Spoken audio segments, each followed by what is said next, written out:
breaking the news that I wanted to be a hairstylist to my parents was, if you know me, you know I speak ridiculously big goals. I don't want to be the black gal that is just the braider. I didn't know how to get in, who I was going to talk to, but I just spoke into existence. Thank you for tuning in to today's episode of Behind the Brand, a series where we focus on the journey to building successful businesses. Building a business is never easy, so we have special guests like today who are going to tell you exactly how they got to where they are. So I hope you learn something for it, apply it for yourself, and make sure you stay tuned to the Undiscovered Creative community. Subscribe, like, and comment below.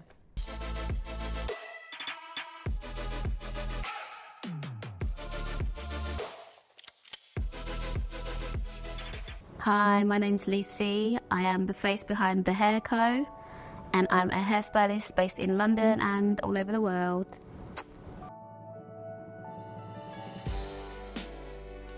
What inspired me to pursue a career in hairstyling is the creativity. I think I've just been creative my whole life, and since about 5, 6, I was always playing with little Barbie bust heads, and I think that's where it really started.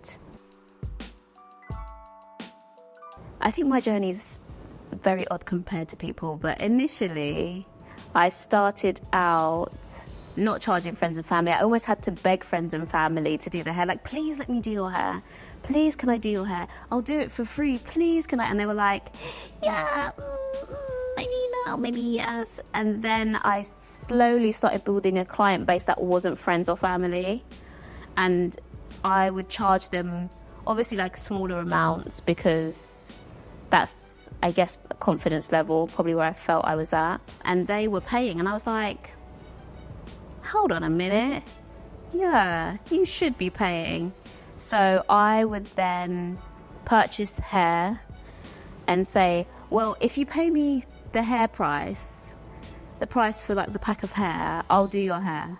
So I kind of finessed them into paying me, and eventually styles changed. Like, people started wanting wigs, and I was like, okay, the hair is already expensive for a wig, so buy the wig hair, and then I'll do the cornrows for £10. So then you feel like you're getting a deal.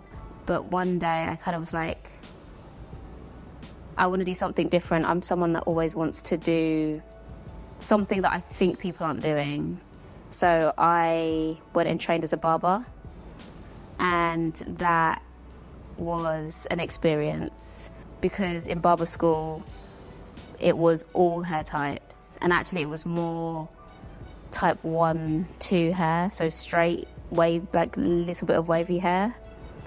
And that wasn't anything I'd really worked with other than extensions. So learning to cut that, learning to use a round brush, which we don't tend to do on, you know, Afro 4C type of hair, was interesting, but something that I really, really enjoyed.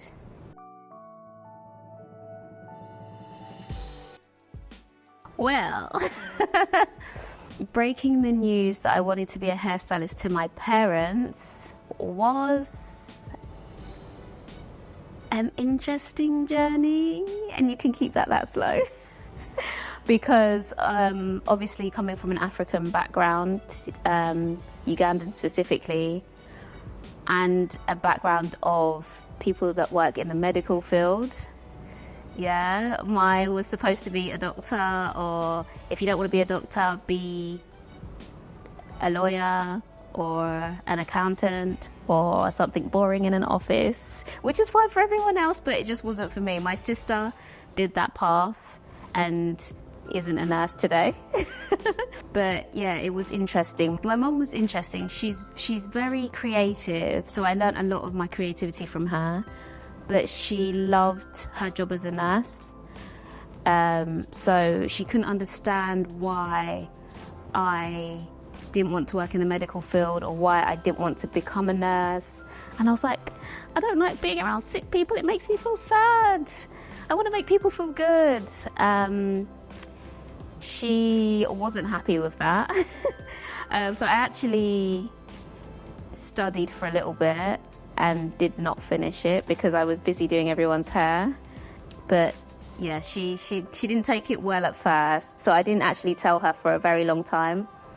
It's when I actually remember specific moments. I bought a new fridge. The fridge died in the house, and she was like, "Oh, I need to buy a new fridge." I was like, "Don't worry, I'll buy it."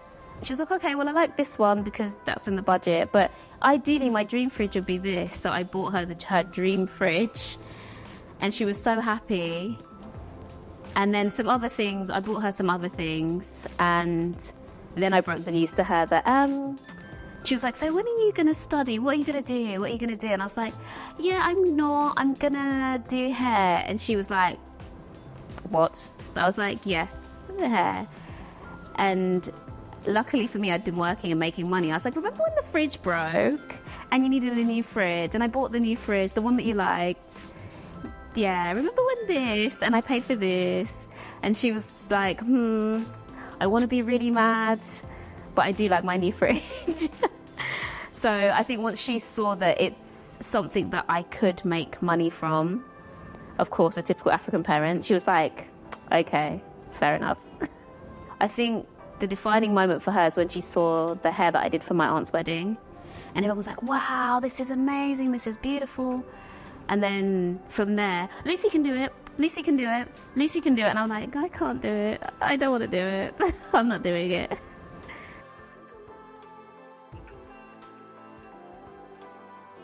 How I got into the space of fashion is interesting. I didn't actually realise I was in that space for a little while. I was in that space a bit longer than I realised I was initially. I knew I was ready for a change, and I was kind of tired of being the braider, hence I didn't want to be pigeonholed as the braider. And I was like, I want to do it all. I want to do everything. And if you know me, you know I speak ridiculously big goals because I believe that they can happen. So one day I was like, I'm going to do the cover of Vogue, and I'm going to do hair on runway. I didn't know how to get in, who I was going to talk to, but I just spoke into existence, and I started connecting with people on social media and did a few test shoots, made connections there, met some really lovely people, and did some graduate shows at Central St. Martin's. And after that show, I had about 5 people ask me, "Mine is coming up next week," or "Mine's next year, can you do mine?" And I was actually leading those shows. So to lead a show means you're the head hairstylist of that show. So I was leading them without realizing. So taking on a lot of responsibility that I didn't realize, but I kind of jumped in feet first. And I was doing it, I was loving it. And that's how I started. I then met some peers who were kind of like, sort of at that show, and they were like, "What are you doing? Who are you?" And I was like, "I'm just me." And, you know, they asked, "Do you want to do..."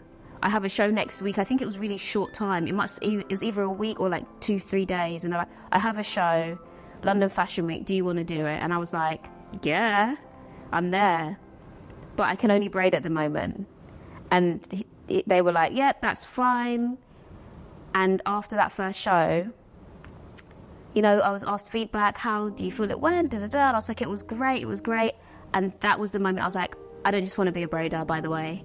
I want to do what you guys were doing over here. This looks amazing. I want to be involved. If you need me to braid, I'm down. But this is where I see myself. I am mainly in fashion, and that is quite a harsh industry. Someone will come and tell you, because it's their job, these braids are not good enough, redo them. And they will say it in that way. Not necessarily your work isn't good enough, but they need it to look the way it needs to look for their vision. You need to be sure that your skill is good enough that you know that it's not my skill that's the issue here. it's the vision has changed or the creative direction is going another way. But these braids that I did right now, they were fire. The creative process was a process indeed. It's a lot of communication. You're going back and forth with designers, you're going back and forth with stylists, you're going back and forth with production, asking you how long it's going to take. You know, because a designer can have a vision for hair that may take 2 hours per model, and production will be like, yeah, but everyone's arriving at 12, so you have 2 hours for 10 models. So communication. Coming up with the looks, it is all communication, but it's also, like I said, it goes back to believing in yourself and knowing your skill. At that point, and I think I trained by then, but still, you have to know that I've got this, and creatively I can match what the designer is throwing at me verbally, because they just tell you, I want the hair, and I'm going to do this in camera because this is real life stuff. I want the hair to be like this, and then do this, and then I want it really, really, really like this. And you look at them and you're like, yeah, I get it, okay. So I think knowing your creative skill and trusting your gut that you can understand and interpret whatever that is really important.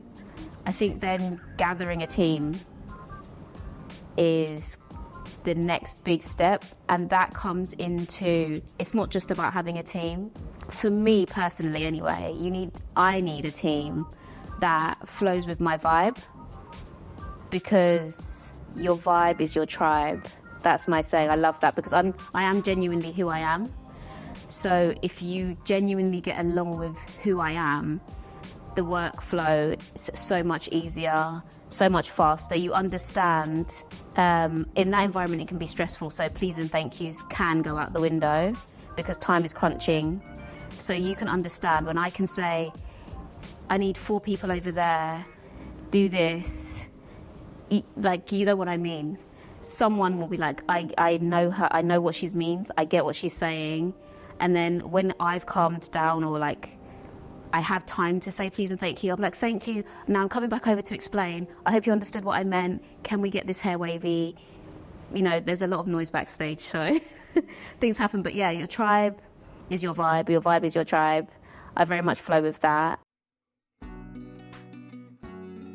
How I balance my work ethic and staying true to who I am is literally that, just staying true to who I am. And it ties back into what I was saying before, knowing that I am good at what I do. You have to have a lot of self-belief. You have to know that I am good at what I do, and the timing matters in fashion. So if you say to somebody, a producer comes and says, how long? And you say 10 minutes and you know you're 15 minutes, say 20 minutes. So if you're done in 15, they're like, you're fantastic, you're amazing, you've done it before. You never want to kind of keep people waiting, because they will just stand around you and be like, you said 15 minutes, we're on 16 minutes, it's now 17 minutes. And I have had that happen before.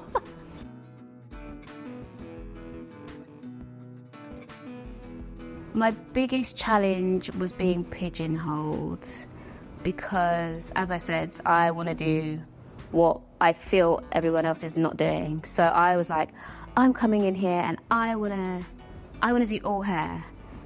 And for a while, I used to tell people, I don't want to be the black gal that is just the braider. So having to up my skills, up my education, up my confidence, even to walk into a room and say, no, I am good at this, are some of the sort of challenges that I had and had to overcome. I'm naturally quite shy. You guys have met me, you probably wouldn't believe that, but I'm naturally quite shy. So even being on set and just standing there with confidence, knowing that, oh, the hair needs adjusting, I need to go in. I'm not waiting for a chance, I'm taking the chance. I established myself in the industry, and also kind of ties into the steps I took to stand out, was being a stylist that could do all hair. I think the importance in doing all hair comes in teaching people behind the scenes how to protect, care for, and appreciate our type of hair. Because as we've all seen, and I've worked in there, it's easy to say, gorgeous face, gorgeous body, hair, and that's not, I wouldn't necessarily say that's the biggest issue, not knowing how to do someone's hair, but feeling that because I don't know what to do, she should be bald, she should have cornrows, she should have braids, or a wig weave. That's not all our hair can do. We look great that way, but it's not, like if you're a model and you've got hair down to your back, and because they don't know how to manage it, it's become damaged and whatever, and they say, you know what, the easiest thing, just shave it off, you look way better, you're gonna sell more. Yeah, that's true, but if you looked after my hair, you know, I've got so much more range when I've got hair. I think Adut made quite a stand on like looking after her hair and keeping her hair, and her hair is like flourishing right now. So yeah, I think that's the importance, just people being aware that our hair is magnificent and it can do many, many things. How I make sure everyone feels comfortable is I'm not too proud to ask the model herself. If I see the hair and I'm like, you know what, this hair is 17 times out this way, 18 times up this way, my hair is not like that, my hair's really fine, I will just ask her. I'm not too proud to, I know it's my job to know what to do, but I know up to where I know, and everyone's hair acts and reacts differently. I just ask. I'm just like, okay, this is a lot of lovely hair, what would you normally do to get it slick?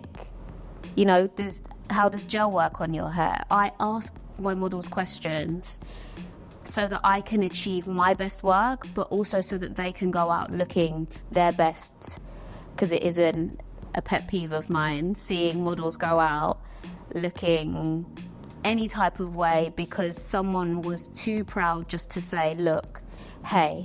Because unfortunately, still in 2024, models do still carry their own brushes, and some of them still carry their own makeup. I understand why it shouldn't be that way, but just ask the girls, what do you do?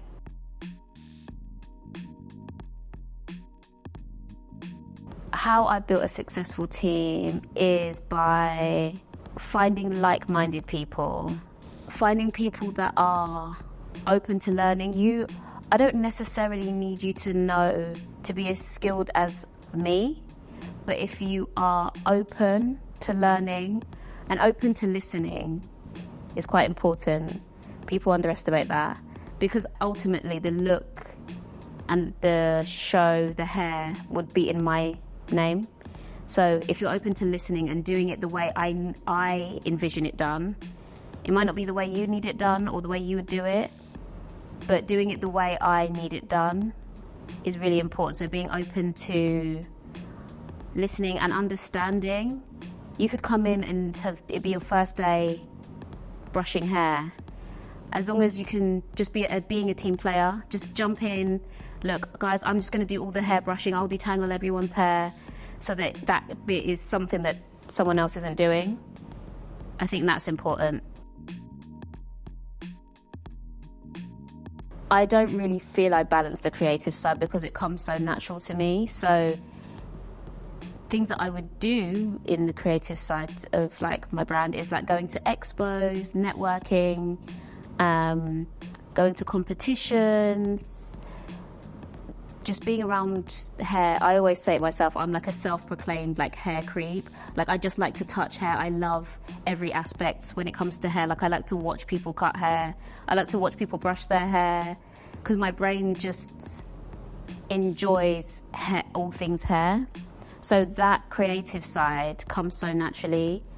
Balancing the business side, on the other hand, is trickier for me personally because school wasn't my biggest forte. I loved it, but it wasn't my biggest forte. And finding out that I was dyslexic later in life made sense. So being intentional, making time, setting days. Like I have to set admin days where I sit down and send invoices, chase invoices, update my calendar because the fashion industry changes so fast. I could have a shoot today and it can get moved to the same day next week, and you can turn up and be like, I'm here, but no one else is here.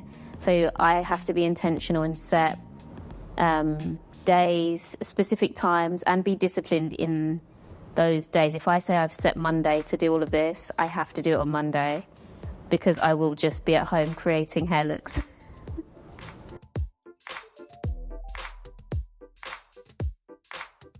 Some of my biggest achievements, it's funny because I always feel like I have so much more to achieve and I need to achieve bigger things. But some of my biggest achievements, I would say, are working on the VMAs, working on a music video with Wizkid and One Day Cole, working on the Alicia Keys orchestra video that she did with Bridgerton, joining my new PR agency. I feel the importance of having a PR agency for me personally is getting myself out there, being known, getting people to know who I am, what I do. I think that's important for me because I'm not the best at Instagram or TikTok or social media. I just like to scroll and look at it. And some of the campaigns take months to come out, so you're busy doing 6 months of work and then it pops up on your feed that, hey, it's out, and you're like, oh, I'm at work now, I can't post this. So for me, that's very important. I think you don't necessarily need one. If you're great at marketing yourself, then you don't necessarily need one. But obviously there will be a time in your career, depending on the level you get to, that there will just be a lot of things happening and you won't be able to undertake it all by yourself. And my biggest achievement is just knowing that my models are happy when they leave my chair. That is like my biggest achievement.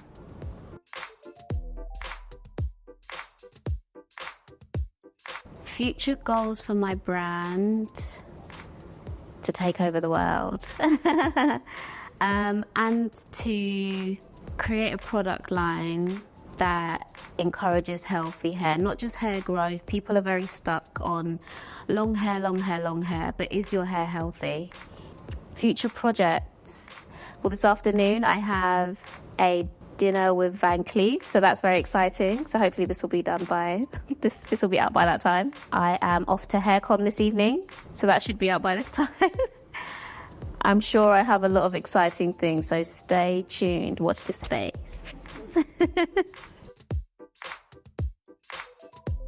I'm not going to give you the standard, you gotta work hard, like, you know that, it's part and parcel of the job. But number one, I would say, is you have to believe in yourself, because there are a lot of people that are going to tell you that you're not good enough, and there's a lot of times you'll be very self-critical on yourself, even because your peers will be doing things and you'll be seeing things and you're like, oh, but I'm not there, or I was put up for that job and I didn't get it. You have to believe in yourself and believe you are good enough. That's number one, because the industry is definitely full of like imposter syndrome, because there are so many of us. You don't know if you're good enough because no one ever really tells you that, oh, you know what, we've taken the pictures the end of today and you killed that hair look. At the end of the day, it's a wrap, and then we all go home. So no one's ever going to tell you oh, that was amazing. Your friends will, but they're your friends. You're like, did the client like it? You know, you don't even know. So believing in yourself and knowing that at the end of the day, I left that shoot, and yeah, that was my best work. Number 2, be clear on what it is you want to do. So hair is quite broad, and my brand is the Hair Co because I want to include everything, but I didn't start off including everything. I was a braider first, mastered that, went on to something else, mastered that. So be clear on what it is you want to do. Do you want to work in TV? Do you want to work in film? Do you want to work... And TV and film are then dissected down into different categories. So find out what it is you want to do, focus on that, love what you want to do. And if you don't love it, change and go to something else. Like special effects hair, I thought was great, but I don't want to do it all the time. It's a lot of hours. I actually quite like fast-paced environments. So self-belief, niching down, I would say, until you've mastered. You don't have to stay in that niche, but until you've mastered. And adaptable. Be adaptable, be free, flow with the vibe. If someone comes on set, you're a braider, and they're like, can you put this hair in a ponytail? Most likely you know how to put hair in the ponytail. You could just put the hair in the ponytail. You don't have to be like, no, I'm just a braider. So, I mean, obviously don't let people make you do their jobs. That's not what I'm saying. But being adaptable, to, you know, okay, sure, of course I can. Because at the end of the day, shoots and film, TV, all of this industry, we are just one big team making one project come alive. So we lean on each other a lot. And my last one would be genuinely you, but be kind. It's very easy to feel that you have to be a certain way in this industry because a lot of people are of the older feeling and vibe. It's changed a lot, but people are still, you know, if you've worked in the industry 40 plus years, you may still have some of those ways about you. So being kind and just genuinely a nice person isn't going to kill you. What I would say to my younger self now is just do it. You knew what you wanted to do from the age of 4. Just do it. I wanted to go to college and do hair. Obviously, my mum was like, hell no. But here I am, all these years later, back at hair. Like, just do you, girl, and love life.